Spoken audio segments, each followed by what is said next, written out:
అందం బ్రహ్మయ్యో రెండు కళ్ళ చందమామను చూడయ్యో ఆలయన అమ్మవారి బొమ్మయ్యో ఆమె ఉంటే లేనిదంటూ ఏదయ్యో మాట తీరు కరుకు చురుకు మనసు చూస్తే వెన్నెల చినుకు మమతల్లూరి మారానే మహాలక్ష్మి పద్ధతంటే ప్రాణం తనకు పెద్ద బాల శిక్షే మనకు పాతకాలం Savitri Mahalakshmi.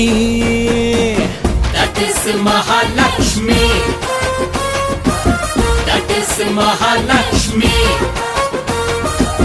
That is Mahalakshmi. Me. That is Mahalakshmi. అయ్యయ్యో ఏమా అందం బ్రహ్మయ్యో రెండు కళ్ళ చందమామను చూడయ్యో